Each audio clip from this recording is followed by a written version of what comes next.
It's always funny. Sometimes, so with StreamYard, when you're live streaming on LinkedIn and YouTube, good morning, everyone, by the way. Sometimes there is a delay, and part of this is for good editing. At the beginning, you want to be looking at the camera and smiling, but you can only keep that up for so long because sometimes you're like a grinning idiot. You're like looking at the camera, waiting for it to start, and then all of a sudden, as soon as you start looking around, going, "Did I hit the button?" And then that's when it starts. Anyway, good morning, everybody. Congratulations. You made it through the week. Another amazing week of food safety, food quality, super products that everybody loves and enjoys every single day. But getting those products to market and making sure that they're safe, not that easy. But we know that behind the scenes, you're doing everything that you can to make sure that that happens. So Morrine, myself, and Austin wanted to say thank you for all that you do. If you're new, welcome, pull up a chair. This is the Food Safety Chat, and every Friday at 8 a.m. Mountain Time, 10 a.m. Eastern, we live stream on LinkedIn and YouTube, which sometimes starts when it should, sometimes it doesn't. And we have a discussion with you about all things food safety. And with this, you'll notice, not a lecture. This is meant to be a discussion, and that's what's so fun about this is I got to bring experts like Morrine and Austin onto the show, and experts in the chat as well who are very good at participating, and we enjoy this every single time we do it. And as Tim said, yeah, 3 of my favorite people. Thanks, Tim.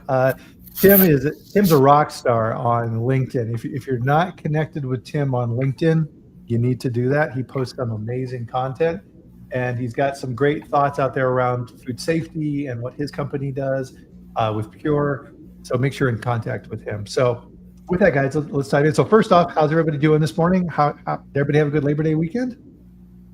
Yeah, it was great weather here too in Colorado after like 2 weeks of nonstop rain. Yeah, and heat, and yeah, fall is definitely here. I looked outside yesterday morning. My maple tree out in the front is starting to turn. So I got some nice red leaves kind of up high, kind of sprinkled in with the other ones. How's the weather doing in Minnesota? Temperatures are dropping drastically. We woke up to 45 this morning, I think. But Liberty was good. I spent the time resting and playing with my 3-year-old. He's not going to be 3 very much longer. I feel like I've been saying that for a very long time, that he's 3. And then it'll be 15 before you know it. So everybody, please let us know where you're at in the world and how things are going for you. So Tim, of course, hopefully, I think Tim's at home now.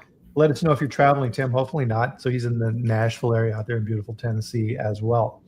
So, gosh, we got a ton to go over here today. So one of the things that we love to do, if you're new to the chat, is everybody please join us for a drink of your favorite beverage. Cheers. Oh, there we go. Nice. I think today the high in Colorado for us is going to be a pleasant 70 degrees. I love it. That's where I want to be. So one of the other things on the chat that we do, torture our guests,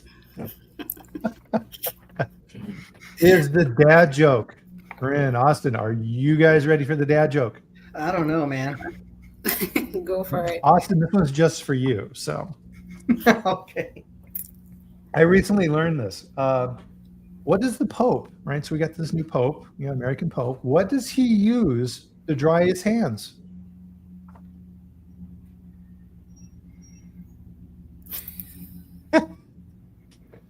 Papal towels.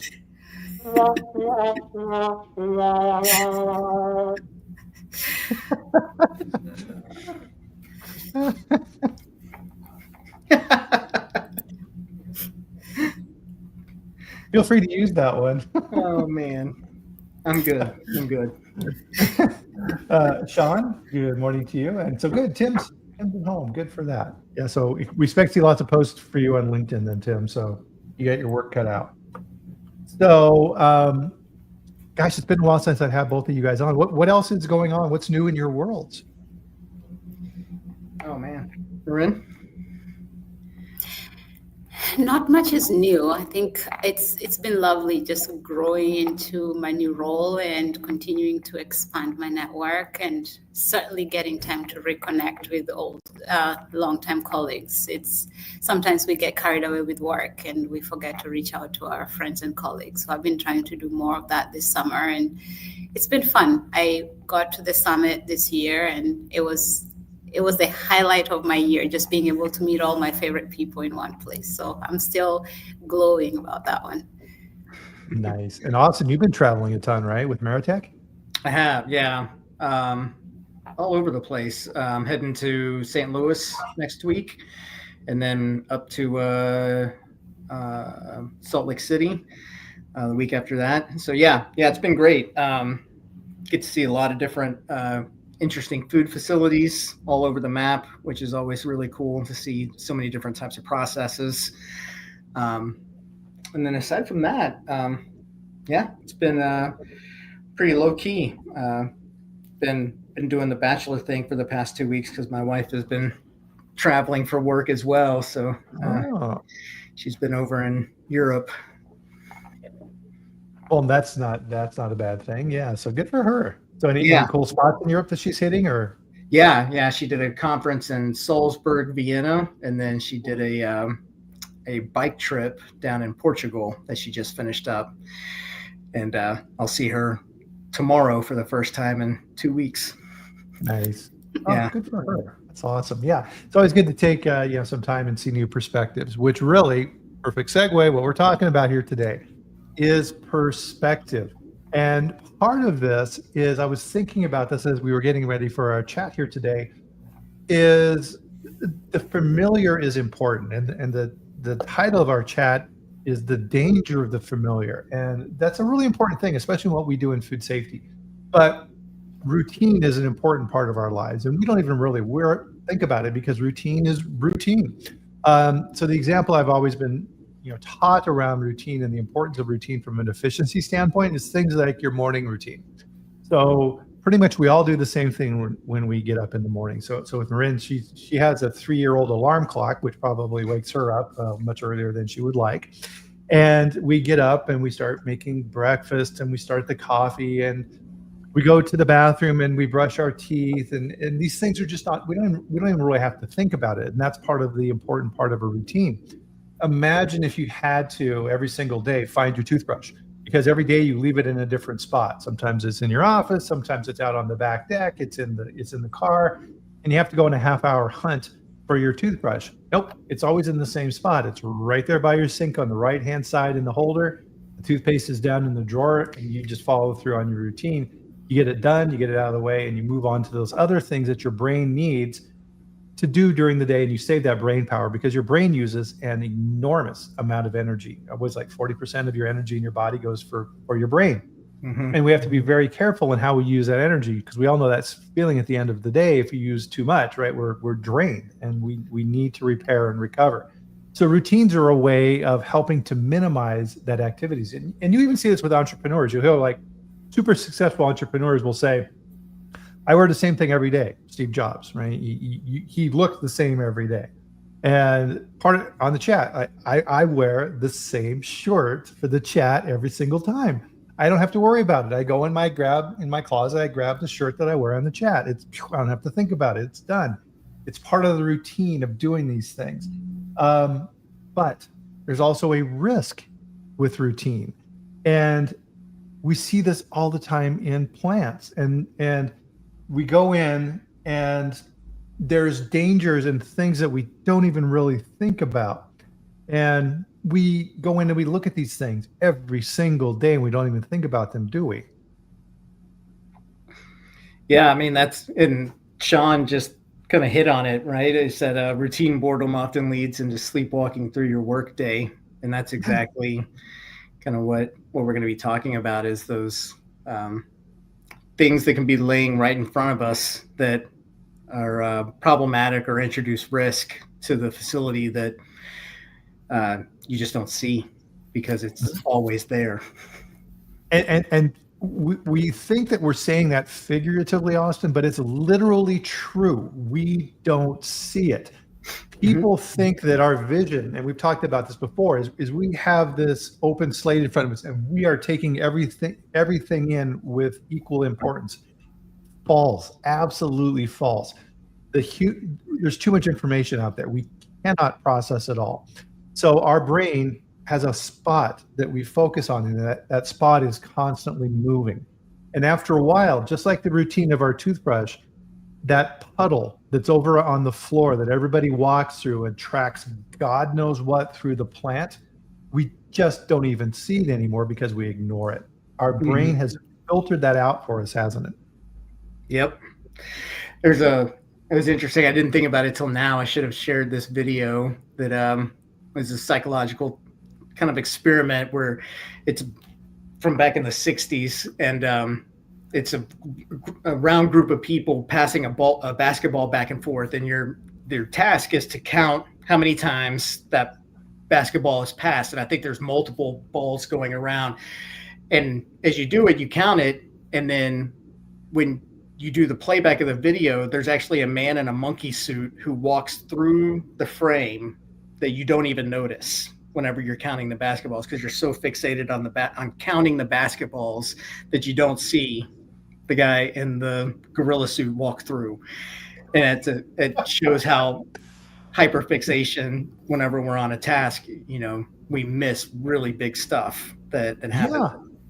Because we've told our brain the important thing in this picture is the basketball. And so then our brain follows the movement of the basketball and ignores the gorilla. And if you want to try this, and so as Austin was telling that story, which is, I've done this too. And yeah, if you know the trick, you're going to see the gorilla.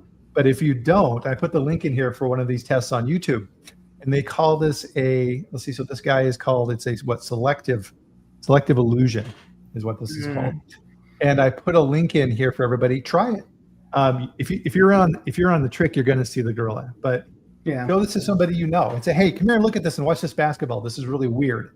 And then at the end, watch how amazed they are. The first time I saw it, I did not see the dude in the gorilla at all. I was like, "No, they're messing with me." And let me back it up and go and watch the original, because they just put that in for the second playthrough, and it was like, nope, it was there the whole time. Yeah, and it's not the gorilla like poking his head in a little bit and poking out. Nope. It's they walk through the scene. The one I've seen is he waves. I think he waves at the camera. Yeah, and then strolls out the other side. Have you ever tried that, Reen? Have you ever tried that experiment? No, I haven't, but I've heard enough about that analogy. It's a common one when we're talking about selective attention to what matters. Yep.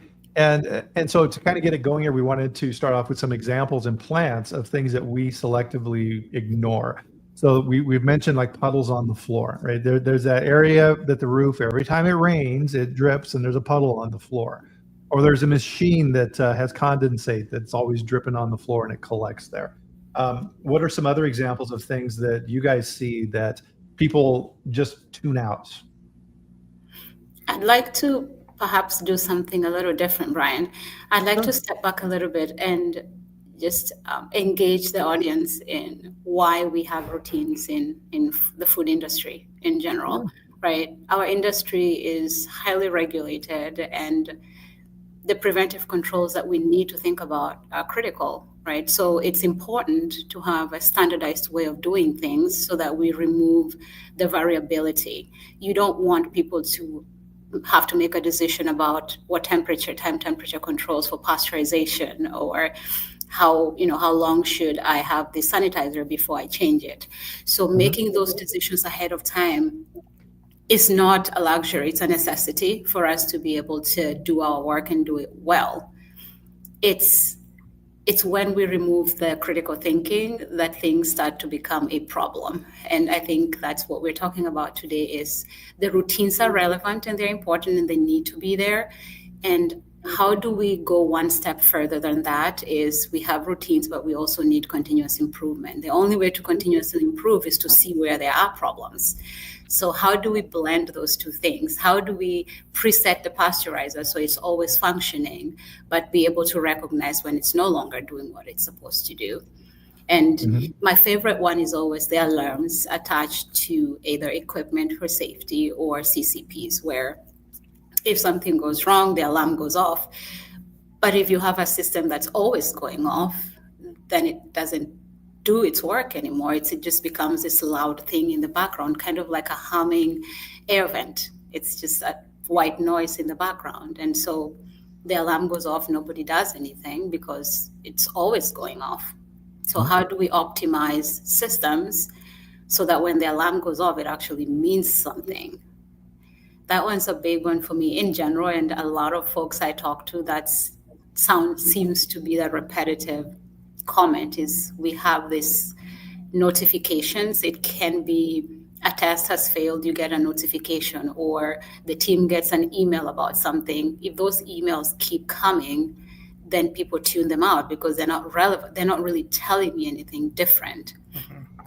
Yep. Exactly. Well, and part of it on that piece relative to the routine, the toothbrush analogy as well, is you have your work routine too, right? You have your home routine and you have your work routine. So if I'm a quality manager in a plant, I get to the plant at 8 in the morning. The first thing is I do, and I go get my cup of coffee. I poke my head into the lab and say good morning to everybody. I go to my office and start reading emails, et cetera, et cetera, et cetera. There's a routine I follow for my job. I don't go into my role. They say I'm going to disrupt everything I do. I'm not going to get coffee. I'm going to run around in the plant first and do other things. Right? You're going to look at you like, what are you doing, right? It's not normal human behavior. We want those routines. And those things that are out of the routine, the puddle on the floor, the machine that has the blinking warning light, the buzzer that's going off, are not part of that routine. And we don't look for those. And part of, I think, what we wanted to do here today for everybody as well is to start thinking of those things and pull you out of that routine piece and start thinking about these and look at those from that perspective. This is why, for example, when a auditor or I go into a plant or Austin goes into a plant, and Marine, you go into one of your plants, we don't have a routine for that plant. We're visiting there as the first time person. And our heads are on swivels, as the saying goes, right? If I'm in a new production facility I've never been in, I'm doing this. I'm looking everywhere. And the person who's with me, they're just kind of like walking through the plant, but I'm looking around going, what's that? What's this? What's that? Because I want to learn as much as I can about that plant. And I'll see these things and I'll say, hey, what's that puddle over there? Why do you guys have a puddle of water? And they'll be like, huh? And then they'll kind of wake up and go, oh, yeah. Oh yeah, we had a leak. How long's that leak been there? Yeah, right. And you're breaking them out of that cycle, and they've got to think about it.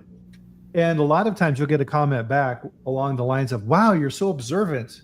No, it's just I'm as we call it, a fresh set of eyes. I'm going in there without the routine built into my patterns. So I see things that other people don't see or pay attention to. Yeah, when I go in to these facilities, and I'm specifically looking for hygiene, improvements, right? So it's either hand hygiene, footwear, even wheeled traffic, and looking at where potential, vectors that could be bringing in some type of issue for the facility. And one of the big ones that we look at is traffic pattern, and especially in these facilities that are a little bit older, we see doors everywhere. I see doors everywhere, and I start asking those questions, right? Like, what happens with this door? Where does this lead? Does it go outside? Who's using it, right? And figuring out, what can be done about that particular door, because there's the idea of like, well, it's always been there. Maintenance uses it to go from this area to this area, and it's like, well, if we is it possible to close that door off to limit, so that we can kind of funnel through a different door where we have sinks or boot scrubbers or whatever is needed to make sure that the hygiene aspect is taken care of. And that's where you kind of see the like, well, I guess we could, I never really thought about it before. And that's one of the areas, and even just looking at all those ingress and egress points, and it's like, okay, well, I come in and all I'm looking for is, how are people going to bring something into this facility that we don't want to be brought in on their hands, feet, or like a pallet jack. And that to me is another interesting one. It's almost like a foreign supplier verification type of process, because it's like, well, what are all the things that are being introduced to the facility that could potentially be problematic, down to the milk crates, or the wooden pallets. That's, there was one facility I saw and they kept getting hits on listeria, and then they tracked it down to the pallets that were coming in from the supplier.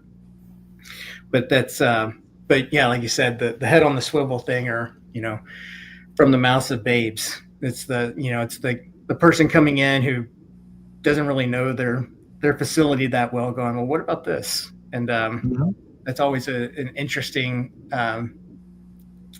you always get interesting responses. Yeah, there's a bit of cognitive dissonance with that, right? Because they know they should see it, and they're embarrassed that they don't. But this is the advantage of bringing someone in. So your examples are perfect, Austin, because you learn things from other facilities, and then that gets put into your process of things that you look at, and you're able to transfer that knowledge to that new location. I mean, why do people become good at their jobs? They become good at their jobs because they become efficient. What is efficiency? Efficiency is automating a lot of these activities. The analogy I use is I'm a terrible golfer. People who are good at golf, they just swing the club, right? And you're just like, oh my God, how did you do that? And they're like, well, what do you mean, right? They've automated that process, and every part of their body knows what to do to replicate that perfect swing. And if you're good at what you do, that's the same thing. The operator who's running that filling machine has learned to be efficient at that process. Does that mean that that's the right efficiency? Maybe, maybe not. Sean had a good point here as well too. Thanks for these comments, Sean. So during the Gemba walks, when he's going to plants, this is a great observation, because if you're a visitor in a plant and you go on a tour of the plant, they're going to take you on the same tour that they always go on, right? Here's how we do a tour. So he forces them out of that perspective by actually leading the tour. Oh, good idea. Really good idea. Now, some plants may not. Some plants may have, they want to avoid areas, right? And they don't want you going in areas. That weird door you were talking about, Austin, that goes to the maintenance area that they don't want you going through, right? And I think, Austin, what you were talking about earlier in terms of risk assessment and what you look for as an outsider, I'd like to extend that a little bit into developing the HACCP plan and how we develop HACCP plans. So oftentimes, especially at the corporate level, those are developed by people at the corporate office who do a generic risk assessment based on FDA's list of items and the potential risks associated with those items.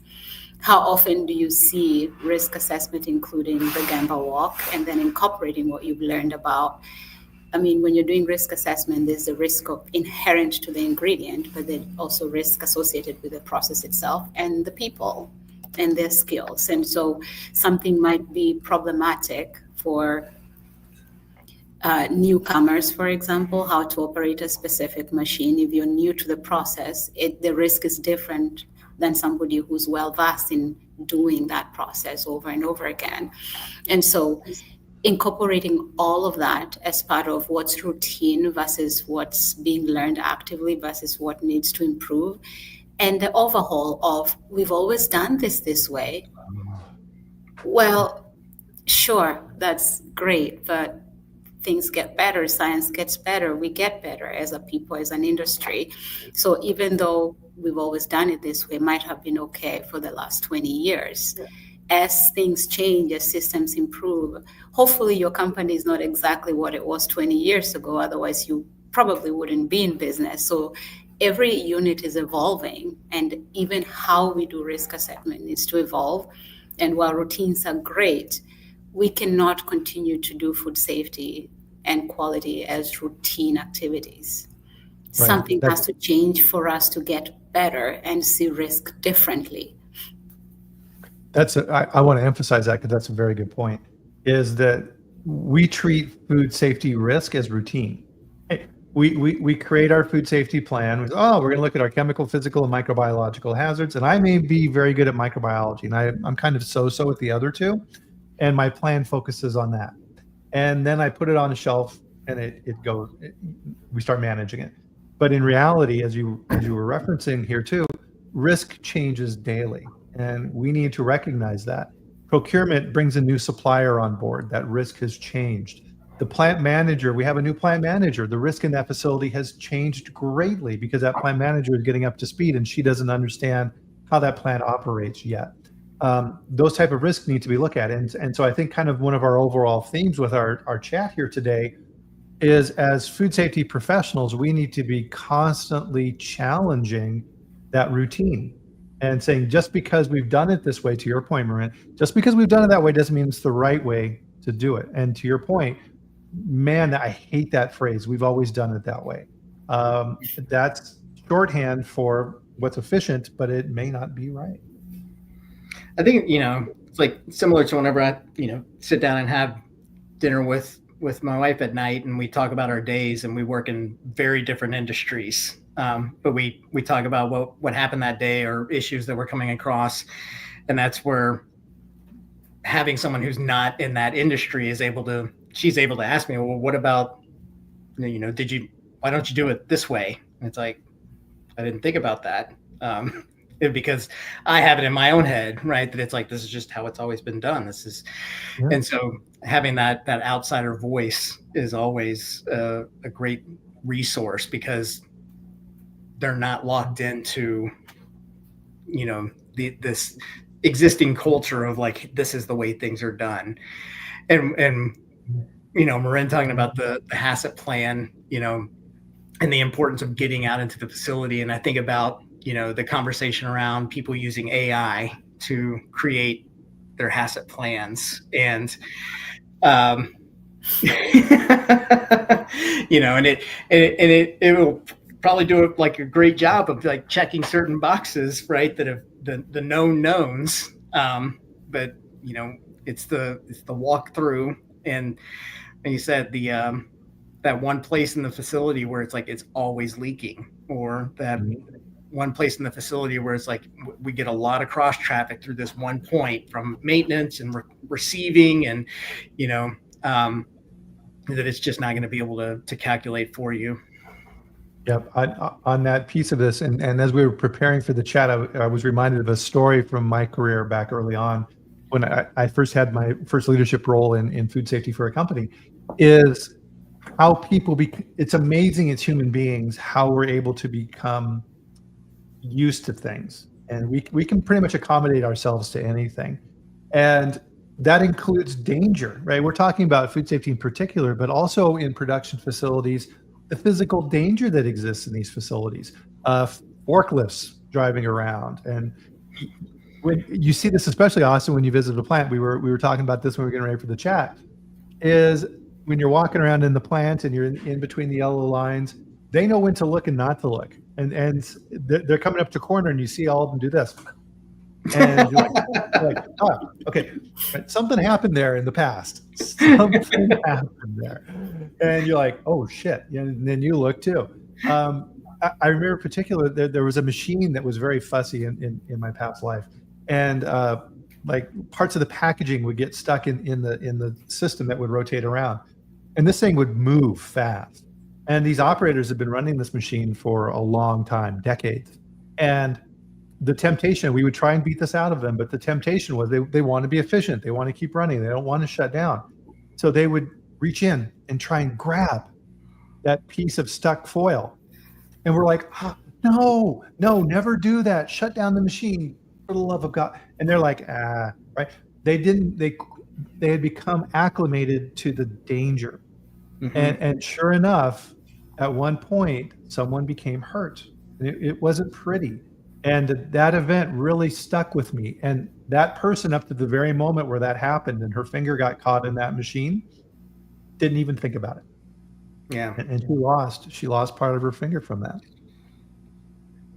And that, I mean, kind of ties into, my previous life around doing work around food safety culture and working with leadership, we'll call it in the ivory tower, right? That we're putting together these strategies of, perfect world scenarios and listening to what the concerns are at the leadership level, but then getting out and into the facility and seeing the real world of how things actually go down. There's how we wish things would happen, and then there's the reality, right? And like you said, I mean, reaching into the machine and pulling stuff out, or I mean, it's almost a natural intuition in humans to find hacks, right? If something's not doing what it's supposed to be doing, it's it's easier for me to just fix it myself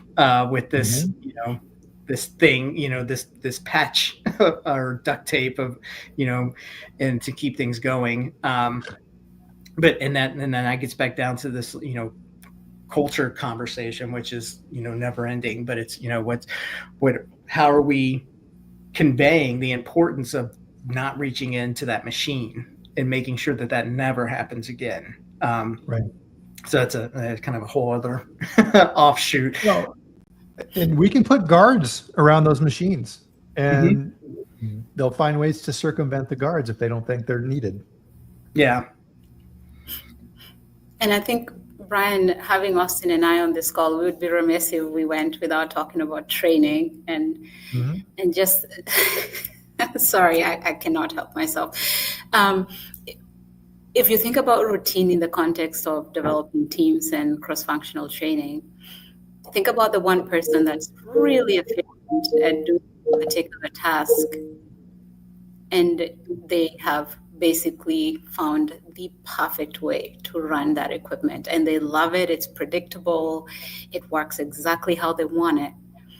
And then something changes, technology changes, or the company grows, and so you have to reconfigure, or they just can't have it the way it's always been. Yeah. And now you want them to do something different. It can be unnerving, right? And so thinking about the impact of routine over extended period of time on not just boredom and burnout, but also flexibility and the willingness to adapt new technologies and new skills. If you design that inherently as part of cross-training so that you are improving the skills of your personnel as well, so that no one person is stuck doing the same thing for extended periods of time. People get trained to do one thing, but over a period of time, you move them around a little bit so that they're doing more than just one thing. It builds capacity and robustness in the workforce on your team, but it also allows for people to be flexible in their mental capacity to do other things. And that kills the boredom, right? If you know that you will be doing something different, so you do this for a little bit of time and then you move and do something else, that movement back and forth helps us see things that we otherwise wouldn't see, breaking away from, we talk about this even when you're doing your work, taking a 5-minute break and coming back to the task brings a level of clarity when you have cloudness in your mind thinking about something. So I think that's a helpful way to use routine in a way that brings value to the team without having 100 new people doing the same thing all at once. Yeah, and that's always an interesting experiment when you do that, because you're going to see resistance pop up big time, aren't you? I expect it. I see it. I feel it sometimes. You're going to get every reason in the world. It's going to be, I've been running this machine for 20 years. I don't want to run that other machine. This is my machine. There becomes that ownership piece. You get the excuses. This gets into the psychology piece that Austin talks about a lot, is, okay, well, you're going to pay me more, right? They don't really expect to be paid more. They're just throwing that up as an objection to try and stop the process. Well, and going back to the training conversation, I mean, that's obviously always something that I'm going to love to talk about. But, the different, I think a lot of times we see within training that it is overly routine, right? They see the same training over and over again, and it becomes like that alarm fatigue you were talking about earlier, where you hear the buzzing all the time and it just starts to lack meaning or, affect you in any way. And so that was always one of the big things I tried to focus on in training, is that where's the element of surprise, where there's I'm actually learning something new, or there's some type of surprise. Because I was thinking about this the other day, because I play music as well, and I was like, a key element of writing good music is to follow certain rules, right? That we're used to, but also to introduce elements of surprise in like chord changes, right? Where it's like, like intuitively I'm listening to the song and I think it's going to go this direction, but then the artist throws it into this other thing. And it's like, that creates this like happy tingle in your brain where you're like, oh man, I didn't think it was going to go that way. And that's what makes it interesting. It's why, as we get older, like nursery rhymes just aren't that interesting to us, because they're very basic, right? And so finding ways to introduce these like little twists for people with new pieces of information, or new ways of training, as opposed to just, like you said, bring them into the break room and it's like, here's the PowerPoint that you saw 3 times last year. We're going to go over it again. Finding those ways to break that cycle and create that little bit of dopamine so that it's like, oh man, I didn't think about that. That's interesting. Because that's what people were really looking for, is that they want to learn new stuff. It's just, how is it being delivered? Yeah, Richard makes a good point here as well. Richard's a very good source on this type of material, as well, as you know quite well, Austin, is behaviors easily modify when it's tied to one's identity. I am someone who, followed by the routine, works wonders, right? Because we have ways that we identify. So to your point then, and kind of building on what Richard is saying here, is I am someone who constantly learns and grows, right? That's breaking that model of how people are thinking about it. I'm reminded of a story. We had in my past, a very good plant manager who was very good at motivating his teams in his facility. One of the tools that he would use would be, to your point, Austin, is break routines. And one of the things that he did one time is he set an objective for the plant. It was around safety for the facility. This facility, he was brought in there to help improve it, and they had a terrible safety record. And he said, okay, if we improve our safety record from this to this in the next 6 months, I am going to run through the plant in a Batman suit. I love that. And did he do it when the plant was shut down? Yes. He didn't do it during production. But did he do it? And did they hit the goal? Yes and yes. And that's all that plant talked about forever, was the fact that Don ran through the plant. And I saw it. And he had the cape on. He was running through with the cape and everything else, yelling, going, I'm Batman. And the plant just howled. They loved it, because that's not how a plant manager behaves, is it? Right. And I mean, and that goes to show you where it's like, well, we don't have budget for something, and it's like, get a Batman suit and run through the facility, because that, like, people are going to remember that long beyond just buying them lunch for doing a training at some point, right? That's a good point. That happened over 20 years ago. Yeah. I'm still telling the story. Yeah. That's awesome. And I used to do Bryan, PPE fashion shows. That's awesome. That's awesome. Bryan, I'd like to tie in something that we had looked at before as an advantage, which is basically cost saving and operation efficiency based on routines. So once we have things organized and clean and neat, then we are saving money. The downside to that, and especially from leadership, top management, is once things are working very well and it's been established as a cost saving strategy, it's really hard to, over time, point them in the opposite direction of, well, things are changing, things are getting better, and if we change and do it this way, we will inherently save money. And so routines can be a hindrance to getting better. So it hides inefficiencies that develop over time just based on facilities aging or skill sets changing, the industry changing. I mean, COVID pretty much underlined that. So being able to go back and forth between what is saving money now might not be what's saving money 5 years from now. And investments that seem really good right now might not pay off as you anticipate. So that routines can get in the way of being flexible and adapting and coming up with innovative ways to solve problems, especially when they seem to work well. Yeah, that's a good point, Morrine. And so that brings up a follow-up on that as well too, is people don't like change, do they, Austin? Absolutely not. I don't. I loathe change. But it's always something that I'm working to get people to do, even though I dislike it myself. It's uncomfortable. Yeah. I mean, even things that can make your life better or easier, there's still resistance to change because it's just flat out different in the beginning. Yeah, it's I mean, I've seen facilities, going back to what, talking about the habits and a lot of what we've talked about is like good habits, but, seeing bad habits, that form over years and years of time.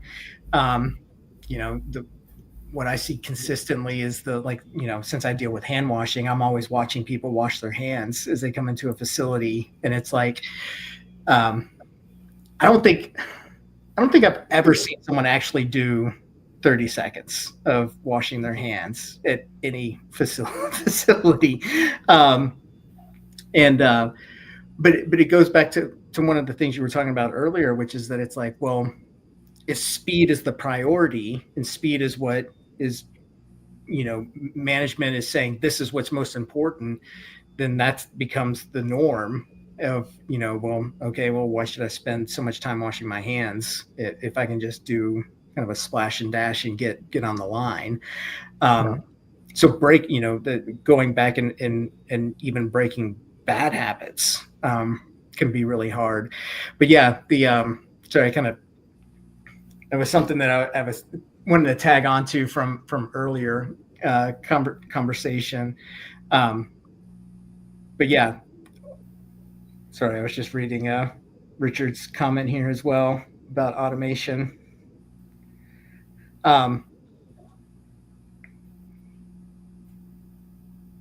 Anyways, but yeah, looking at the just habits in general, both good and bad, it's so hard because of the hardwiring. And I think that's one of the things that we see with the plant walkthrough is that you're hardwired to go through and like look at what you look at. But yeah. And to your point, Austin, in terms of looking at what we've always looked at, I'd like to pull us into the mindset of the Gemba walk, and more specifically the daily GMP audits, right? We love them, we do them. We do the annual GFSI internal audits. We are always doing audits internally. And it's always fascinating when I talk to my colleagues, just industry-wide, who is on the internal audit team when these assessments are done. If it's the same people every time, guess what? Every time you get similar non-conformances because it's the same people looking at the same thing and their perspective of risk and risk assessment is the same. And even though they're growing and developing in their profession, there's only limited amount of time. And so there's that default set to what do I already know to be a risk. And so even just thinking about the routine things that we need to do internally or as we move between plants, if you have multiple plants and you have a corporate location, bringing in people who are traditionally not involved in the daily assessment of risk as part of that internal annual assessment to help look at risk differently and go into those corners that nobody ever goes to pick up new non-conformances or highlight where things are working really well in one plant, where they can borrow and bring over information of, hey, this unit is doing really well here. Maybe it's something we want to implement over here. It's really hard to do that cross-functional risk assessment if your risk assessment team is 2 people on the quality team that do it every day. You don't learn much new if you keep doing it that way. It's a good point. Go ahead, Austin. Right. Oh, well, and one of the other things that we should touch on is like the barriers that are out there that prevent. It's easy to talk about like, well, here's these habits and we're trying to change them, but just like with the HACCP plan, every facility is different, right? How the facility is designed, the employees who work there, the languages that they speak. There's one company I was doing work for, we had to design the training in like 8 different languages for one plant, not for multiple plants, just that one plant. They had 8 different languages. And so that's the other thing to look at is the uniqueness of the facility and what are some of the elements that have to be considered when trying to make those types of changes. Well, and to your point on that as well is with each of those different groups, they also bring along their own cultural perspective as well. Mm-hmm. Definitely. Yeah, there was one of the weirdest conversations I've had in the industry was talking to someone about hand washing at their facility. And they said people don't want to wash their hands because they feel that the water is dirtier than what is on their hands, that they ultimately would be contaminating their hands with the city supplied water. And I was like, I don't even know how to address that particular belief system. But that seemed to be a belief within that area of the country, within that town. And I didn't have enough time to do a deep dive into it, if it was like a regional culture thing or if they had contamination in the water at some point. And then, this created this belief system. But yeah, there's every facility, there's, in every group of people, you're going to have these little nuanced beliefs that we have to work with. That, first of all, we have to identify and then start to work on. If you don't know about them, you can't address them. And in that situation, it could be, well, hey guys, we heard about your concerns about the water from the city.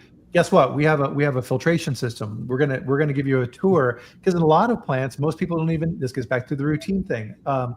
We have we have our own water filtration system here at the plant. We're gonna do a tour of that so everybody can see it. Oh, okay, right, and maybe then that just disappears. And I think part of this too is as we kind of think about these different things, we're giving different tips and tricks here as well. But I also want to emphasize that the other end of the spectrum, like complete routine is bad, complete chaos is bad too. If all you're doing is the quality manager in that plant is disrupting everything, and the plant manager sees his efficiencies and his case per hour going down, they're not going to be happy, right? So you have to pick your battles on these things too. You have to say, all right, what are the things that are going to make the plant better? Let's challenge that. You can't challenge everything. So in my Batman example earlier, Don, the plant manager, had a very specific objective of what he wanted to improve, and he created a methodology to improve his safety rating in that plant, targeting that. It wasn't change everything. So you have to be very selective in what you choose. Mm-hmm.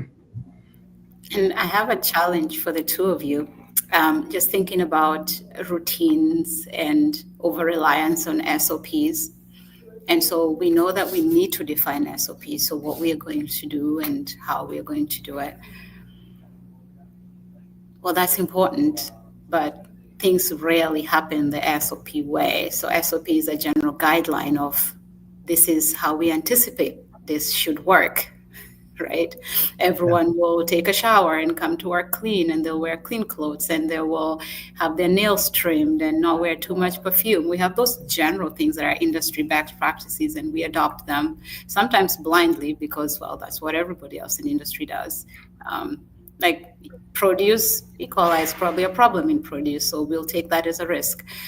So transitioning from the need to have SOPs, to your point, Bryan, but the need to be adaptable as things are evolving every day and things are unfolding.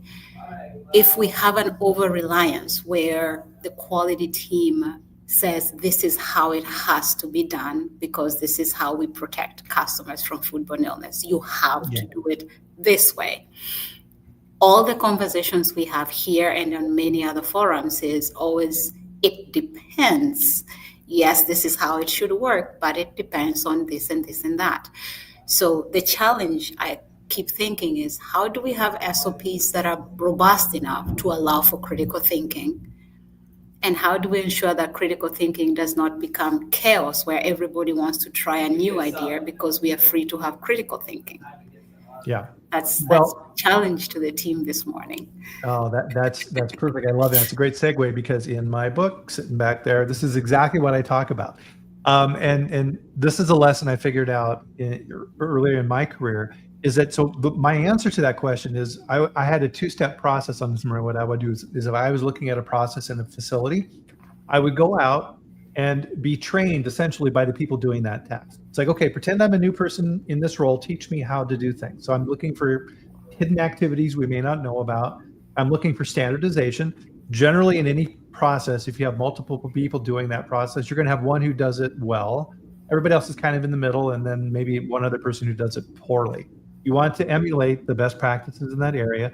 But, and here's why this triggered this for me, is I would focus in on what do you do if things go wrong?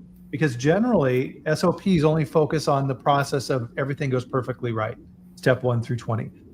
So the example I use this would be receiving. It's like, okay, well, we bring in the truck and we look at the paperwork. Okay, well, what if the paperwork is wrong? What do you do? What if you don't have the paperwork? What do you do? And that's why we're here as managers, is to help them solve those problems. And if you don't allow them the ability to flex and figure out what do I do in these different contingencies, they're going to make it up on their own. And that's when you have problems. You know what I was just thinking of that could be an interesting training opportunity. I always love to find ways to incorporate, storytelling and things like that into the training. And as y'all are talking about this, I'm thinking about the movie with Tom Hanks where he plays Captain Sully, the airline captain, and what they call it, the Miracle on the Hudson or something. Yeah. And that right there is a great example of a mix of him using procedure that has been documented for a situation, but also how he had to figure out what to do in this situation that had never happened before, right? It was just dual engine failure at like 2,000 feet or something like that, something insane that no one's ever trained for because they've just never thought that something like that would happen. So that would be a really interesting opportunity to like show that clip in the class and then be like, okay, how does this tie into our plan, right? Of what we do know, and in his situation, it was like cut the fuel, do flaps, whatever, all the stuff that he knows, by the book, should be done. But then there's also the like, well, okay, now I'm out of options. I can't get this back to the airport. I got to put it down in the river. And that's the like, well, I got to figure out how to make this happen. So that could be an interesting like conversation piece of blending the known and the unknown. And once again, it's a little bit of a shift in that training environment to get people a little bit more engaged.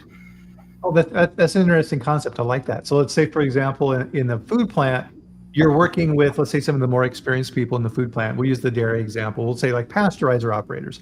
And you've got 5 people who run the pasteurizer. And you get them in a training for a room. Instead of going through that procedure with them, which they know inside and out, start coming up with scenarios and say, okay, guys, let's say that the RTD thermometer for the return temperature is inaccurate and we don't know it. How would you find out? And see what they say. And you're going to get, I can guarantee, let's say that you have those 5 operators, you're probably going to get 5 different opinions on what you should do in that process. But it's going to get them thinking about it. Just like, okay, you're running this machine. You've got no flaps. You've got no engine power. What do you do? What do you do? And if we want people to develop critical thinking, then we have to give them the opportunity to think critically. And the safest way to do that is in the training environment, where it's like, here's an opportunity for you to think critically about what would you do in this situation.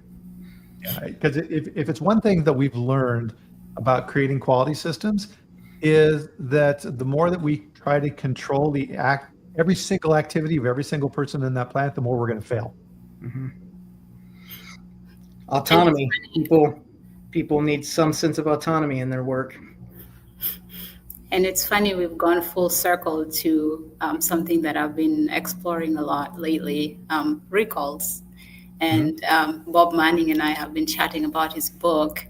And when we were talking about handling something that has never happened before, but following procedures that are well established, recalls are a good example. Oftentimes we think we are doing mock recalls, but typically what we're doing is just going through that 20-minute checkbox. We did a trace, that worked. We did this, that worked. Okay, we've done our requirement for the annual mock activity.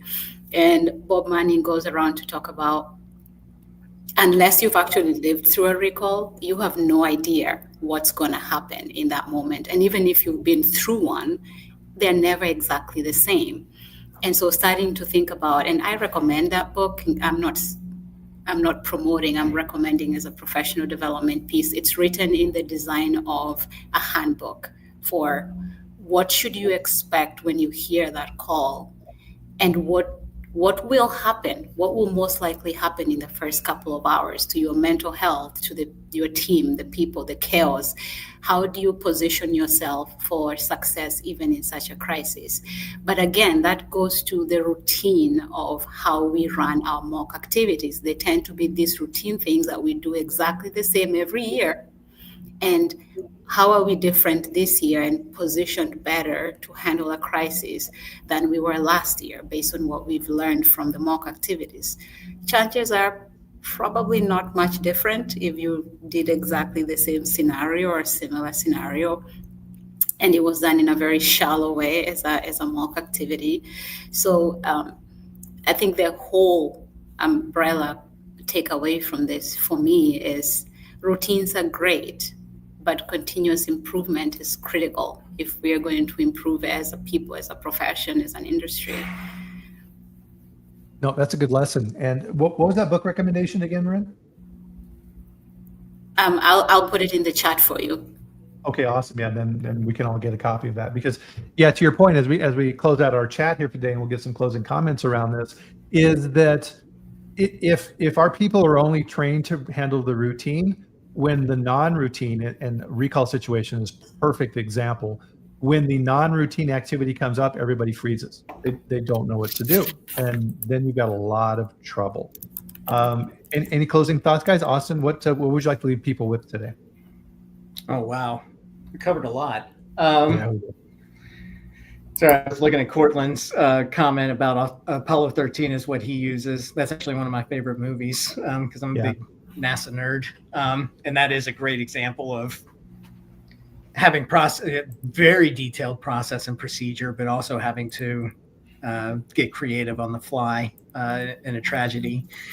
But yeah, final thoughts. I mean, I would love to find a way to make it, design a strategy to make it easier for people to look at their facility with fresh eyes. And I'm not sure quite how to do that yet. So that's something that I personally am kind of thinking of, is like, how can you get the benefit of having somebody completely foreign to your environment walking through, and how could you do that yourself? So open to any thoughts or suggestions. on LinkedIn if people were willing to say, hey, here's potential ways that you could get that fresh set of eyes yourself. Yeah, that's challenging. Morrine, anything from you? I'd say my natural tendency, if you do the self-assessment, my tendency is learning. And so it doesn't take much to get me interested in something. That's a lot of work for some people. I think anybody who's in the food industry space, having natural curiosity is a critical skill. It might not amount to anything, but just always going out with a curious mind by nature breaks routine. When you're curious about things, always asking questions, always looking, always 360, right? Look up. Only quality really ever looks up, right? That's what I would challenge people, even if it is not your natural tendency. And Bryan, the book I was talking about is In the Midst of a Recall by Bob Manning. And he always posts amazing scenarios on LinkedIn for risks in industry. And it's usually a poll or a comment, some kind of interactive request from colleagues. So take a look, follow him if you'd like. But my challenge is curiosity. Wear your curiosity hat every day, everywhere. Always ask, what more can I learn? What don't I know? For me, it's always what I don't know that drives me crazy. If I know it, then I can handle it. It's always, what don't I know? Yep. And in what we do, that's the scary part, because it's the things that we don't know that get us in trouble, because we don't know that we don't know. So with that, guys, wow, fantastic chat. We could have easily gone for another hour on this, but we don't have another hour. So we're going to have to bring our chat to a close for this week. Thank you, everybody. Wow. Just fantastic comments here again. I mean, the expertise level that attends these chats just absolutely blows me away. Thank you, everybody, for attending and taking time out of your schedule to be here for this chat. I think this was a really important one. So with that, thank you, Austin. Thank you, Morrine, our experts here for today. Fantastic contribution as well. So with that, we're going to bring our chat to a close here for this week. But of course, we're back here next Friday, same time, 8 a.m. Mountain Time, 10 a.m. Eastern, where I'll bring two more amazing experts, just like these guys, onto the chat to have a conversation with you. But in the meantime, enjoy your weekend. Have a great time, and we'll do it all again next week. Thanks again, guys. Thank you, everybody, for attending, and we'll see everybody soon. Awesome. Have Bye. a good weekend.